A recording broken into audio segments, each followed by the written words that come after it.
Interview Magazine had Miles Teller, who was playing John Bronca, interview Jafar Jackson. And it's some good nuggets in this interview. And I just want to go over it for some who may have not seen the article, may have not read it, may have not even heard about Interview Magazine. But before we do all of that, if you are new here, please like, share, and subscribe. If you're returning, please like, share, and subscribe. We are swiftly approaching the premiere of this event of a movie.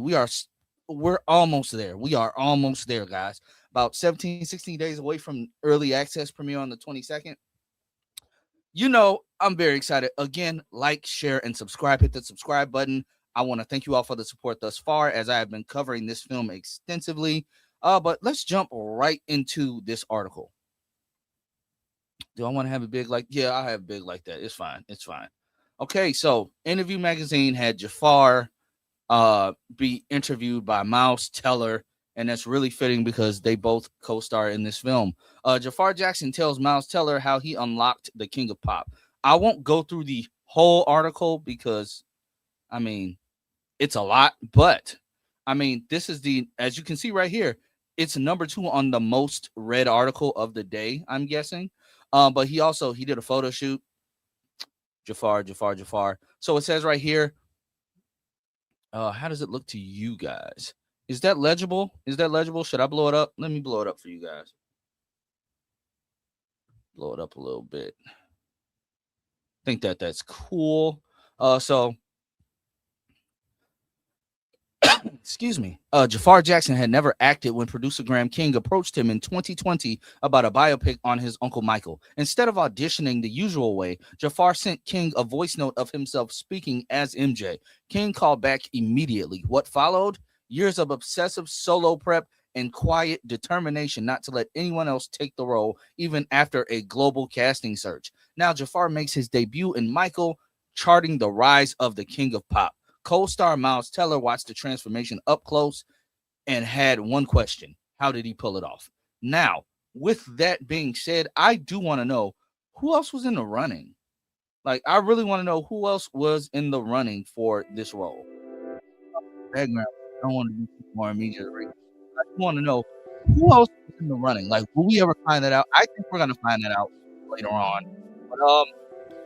But this was done Tuesday, February 24th. In LA at 3:30. Miles Teller, Jaafar Jackson, what's up, bro? How's it going? Teller, it is good. I was so excited that they asked me to do this. Jackson, I'm glad you're here. Teller, the last time I saw you was your mom seeing it for the first time.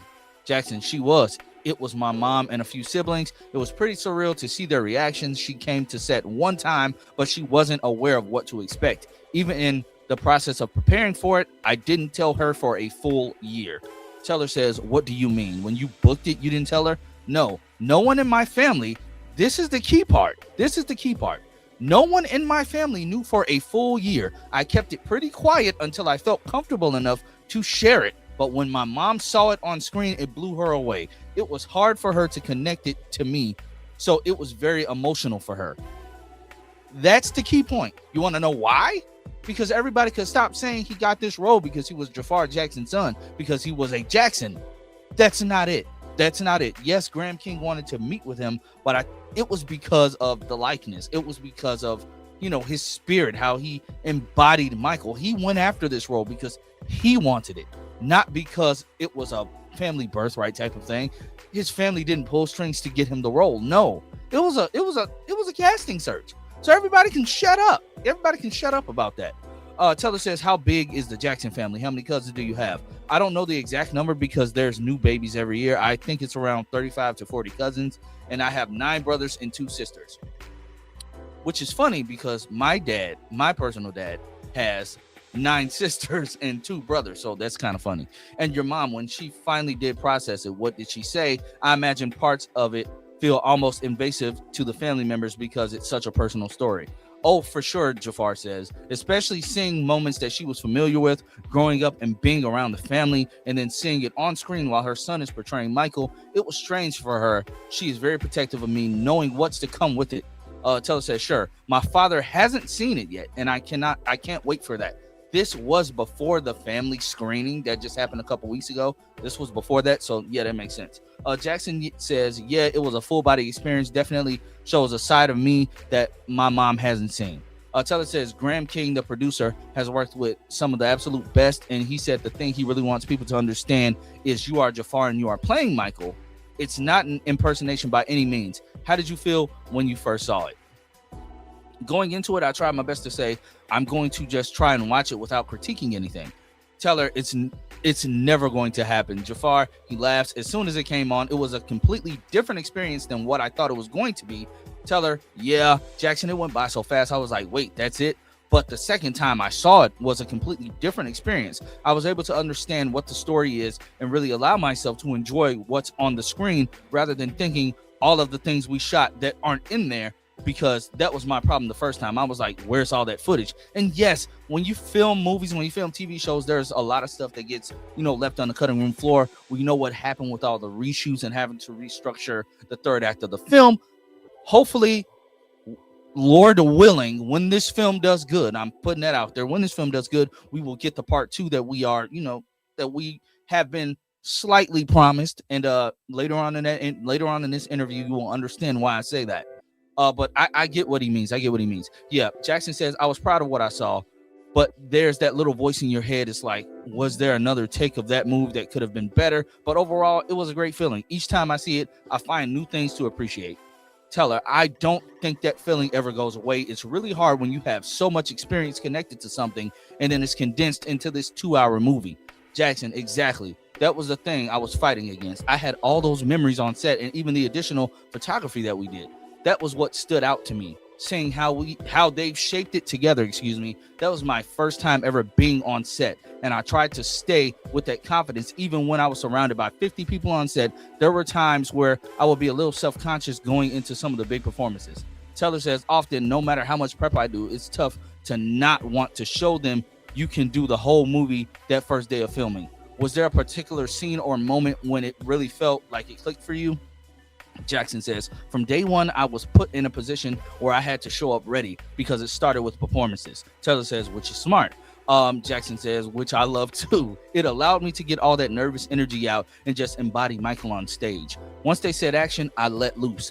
But when we got to the dramatic scenes, I thought, oh shoot, now we're going to the acting side, because I heard a few people were teasing me here and there. Whoever that was, leave this man alone. Leave him alone. I'm sure it was just, fun poking stuff though. Teller says they should have not done that laughs. We know it's all acting. Jackson, I just allowed myself to put trust obviously in Graham, but really in myself. I just kept saying it was divine timing. I'm here for a reason, so take it day by day. Teller, often when somebody's not blood related or knew the person personally, they talk about feeling the spirit of the person that they're portraying. How would you describe what it felt like portraying your uncle and getting his story out there? Another photo of Jaafar. That's a nice fit. Jackson says it's the type of experience that reshapes who you are for the better. To be able to live in those shoes, feel some of what he was feeling, see life through fresh eyes the way Michael did, it was important to feel all those things so I could come from a place of truth. Rather than trying to imitate or copy the shape of the moves, I wanted to learn the meaning behind the move, the essence of it. I really like that. What really helped was having access to Michael's personal writings, his journaling, his poem, his mantras, and affirmations. That was a breaking point for me. I started doing the same thing, applying affirmations on walls and mirrors. It started with the voice, then the mannerisms and movements. I do miss that feeling on set. Once we stopped, I had to get used to it. Teller says that doesn't go away ever, especially when you're as committed and invested in a project as you were for this. You slept on the floor in the home for a little bit, right? Jackson says, always on the floor because there's no furniture in the house at Havenhurst. Teller, you could have gotten an air mattress. Jackson says, it's funny because Graham said, are you sure you don't want production to get you a bed or anything? I got one of those thin Japanese style mattresses. Okay, it wasn't too bad. I set up Havenhurst, which is a family home that they lived and grew up in, and I grew up in. I lived there for 15 years. I went back there and created a research room. There was a dance room where Michael used to train. I started training there, and I slept in many different rooms in the house just to feel the energy. Staying there allowed that to happen without forcing it. I was so fortunate to have that as my playground. Without that, I don't think my performance, that's a typo. I don't think my performance would have been what it is, honestly. Taylor says, I feel like the only time you could really regret giving a certain performance would be if you left a stone unturned. Jackson says, I wanted to dissect everything. That's one thing I learned from Michael, how he dissected like a scientist. I applied it to my own being, acting, and dance because I always had rhythm, but I didn't know how to dance like Michael. Taylor says, nobody does, although people are going to see this and be like, that's as close as it gets. And I like that. He did his research. He took his time. And we saw that in several of the clips that we have gotten. Jaafar has it. Like, Jaafar, legitimately, he has it. Jackson says, to do it in a way that is believable is the challenge. You can do the moonwalk, but to make it believable is a whole different thing. It could be as simple as a spin. That's probably the hardest move for me, the spin, only because naturally, if I were to spin, I'd spin to my right because of my balance. But Michael spins to his left. It wasn't until a couple of months before production where I actually started to nail it consistently, and I was rehearsing it for 3 years. People think it's easy, but it was so complicated. I learned through just repeating it over and over again. It became an obsession. Teller says, what did it feel like that first day with Coleman and Nia playing Michael's parents? Getting into that family dynamic, that had to be very cathartic. Jackson says, I remember seeing Coleman for the first time when I was at the Sony stages. He had a hair and makeup test. He came and visited while I was on stage rehearsing. He was just standing on the side of the stage looking at me, but I didn't know. Teller says, the lion is watching. Another great photo of Jaafar. Jackson says, after I finished the performance, I look to the left and he's there. And I'm like, whoa, because that's the first time seeing him. He walked up to me and we just hugged. And I really felt that love and protection from Coleman throughout the entire shoot. It was crazy for me to see him bring Joseph to life. He was so locked in. We weren't even rolling. So when we actually started to roll weeks later, shooting at Havenhurst, there were so many things going on in my head while trying to be present. Past memories from seeing my grandpa in that same chair he was sitting in, or the same chain he was wearing, and then seeing Nia as my grandmother, having that love and that passion, and those little subtleties. What am I doing? I'm getting tongue-tied. Subtleties that really make her who she is. It was very emotional, but at the same time, it allowed me to be there in that moment and to feel what Michael must have felt. Tell her, what are you most excited for about the movie? What are you most excited about for the movie?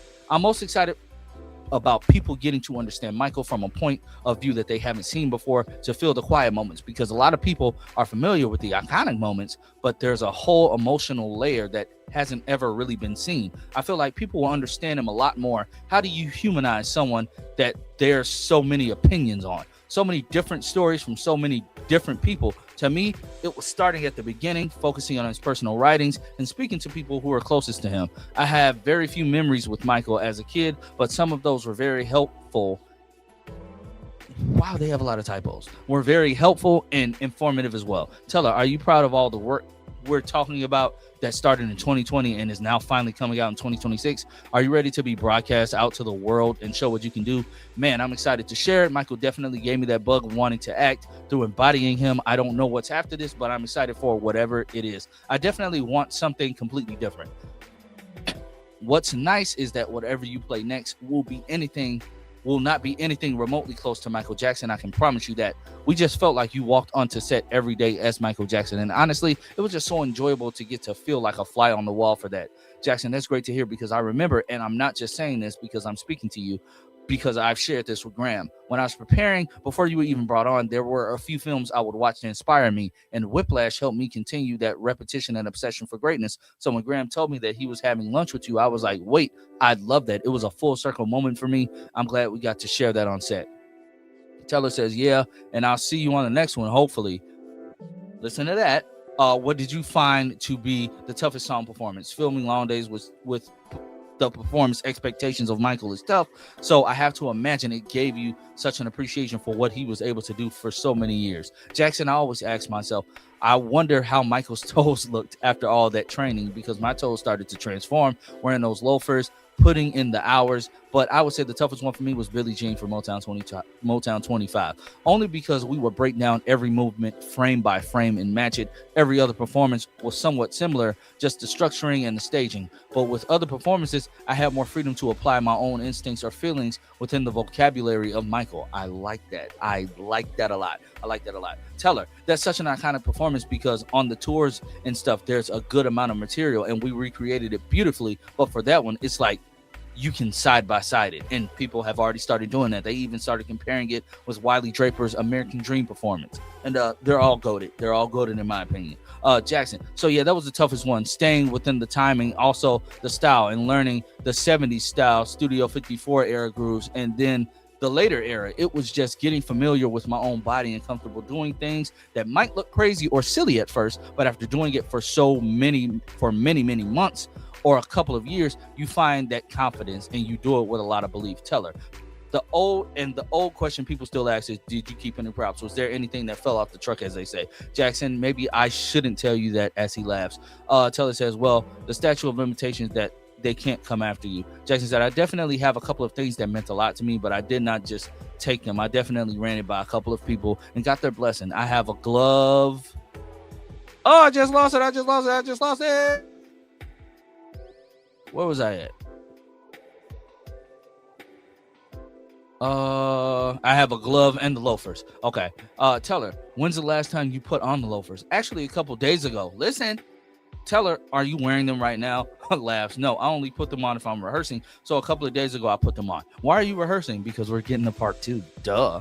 Do they still make those, or was that just for Michael? And once he was no longer using them, they kind of went out of business. You know what? I'm trying to find a new pair right now, and it's not that easy because the ones he had, there's no rubber at the bottom for traction. It needs to be smooth, so you kind of have to find one that doesn't have that, and it's a little tricky. Teller says, well, I appreciate the heck out of you, man. I'm so proud of you, and I truly cannot wait for people to be introduced to Jaafar Jackson. You're in for quite the ride. Jackson says, thank you, Miles. I appreciate that, and there definitely was that love felt on set every day. I can't wait for the world to celebrate it. Hopefully, I'll see you in Berlin, man. Yeah, I will be seeing you soon. First one for you in the books, and that's a wrap. Thank you, brother. I'm glad it was with you. I loved this interview. We got so much. They're going to be at the Berlin premiere. Guys, that was really it for this video. I hope that you learned something new, and Jaafar gave us a lot of little nuggets. All the rehearsing and stuff, I definitely enjoyed it. Again, like, share, and subscribe. I'm going to keep posting Michael content as much as I can, and I appreciate all the love and all the support. Again, I'll catch you all next time.